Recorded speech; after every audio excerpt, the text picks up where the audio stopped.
ஆண்டவரும் இரட்சகருமான இயேசு கிறிஸ்துவின்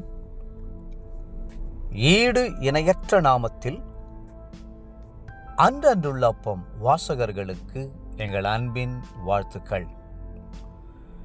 2026 ஆண்டு ஜூன் மாதம் 26 வெள்ளிக்கிழமைக்குரிய தின தியானம். இன்றைய தலைப்பு அக்கினி ஸ்தம்பம். என்னாகமம் 10:35 சொல்கிறது, பெட்டியானது புறப்படும் போது மோசே, கர்த்தாவே எழுந்தருளும், உம்முடைய சத்துருக்கள் சிதறடிக்கப்படுவார்களாக என்பான். இஸ்ரவேல் ஜனங்கள் எப்பொழுது புறப்பட வேண்டும் என்று கர்த்தர் எண்ணினாரோ அப்பொழுது பகலாயிருந்தால் மேகஸ்தம்பமும், இரவாயிருந்தால் அக்கினி ஸ்தம்பமும் எழும்பும்.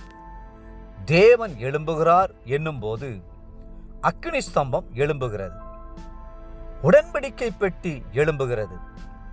இஸ்ரவேல் ஜனங்கள் எழும்புகிறார்கள்.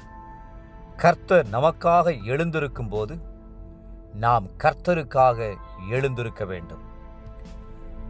அக்கினி ஸ்தம்பம் எழும்புகிற இரவு நேரத்தை மனக்கண்களுக்கு முன்பாக கொண்டு வாருங்கள். ஒரு பெரிய ராக்கெட்டை விண்வெளியில் சந்திர மண்டலத்திற்கு அனுப்பும்போது தீயையும் அக்கினியையும் கக்கிக் கொண்டு அது உயரே செல்லும். புகை மண்டலமாயிருக்கும். கர்த்தர் எழுந்திருக்கும் போது 1 கோடி ராக்கெட்டுகள் எழும்புவது போன்று அத்தனை அக்கினி ஜுவாலையோடு அக்கினி ஸ்தம்பமாக எழுந்தருளுவார்.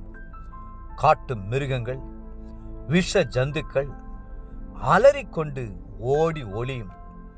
கொள்ளிவாய் சர்ப்பங்களும் தேள்களும் சுட்டெரிக்கப்படும். இரவிலே இருளை வெளிச்சமாக்கி, குளிரை வெப்பமாக்கி, நல்ல சீதோஷ்ண நிலையோடு பிரகாசமான வெளிச்சத்திலே இஸ்ரவேல் ஜனங்கள் நடப்பார்கள். கர்த்தர் நம்மோடு இருப்பதும், நம்மோடு எழுந்தருளுவதும், நம்மோடு தங்கியிருப்பதும் எத்தனை பாக்கியமானது. அக்கினி ஸ்தம்பம் எழும்பும் போதெல்லாம் கர்த்தர் தங்களுக்காக எழும்புவதை அவர்கள் உணர்ந்தார்கள். சத்துரு வெள்ளம் போல வரும்போது ஆவியானவர் உங்களுக்காக கொடியேற்றுவார். கர்த்தர் எப்படிப்பட்டவர்?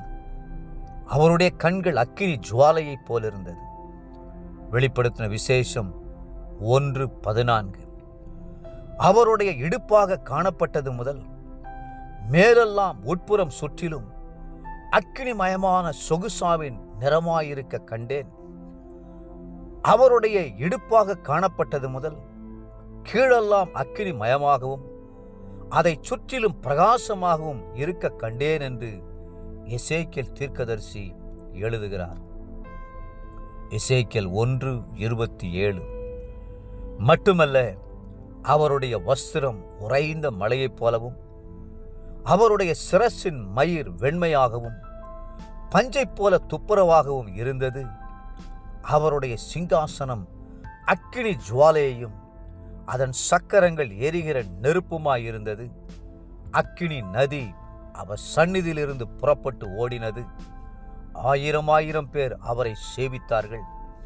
கோடான கோடி போர் அவருக்கு முன்பாக நின்றார்கள் என்று தானியேல் 7 9-10 வேதம் சொல்லுகிறது.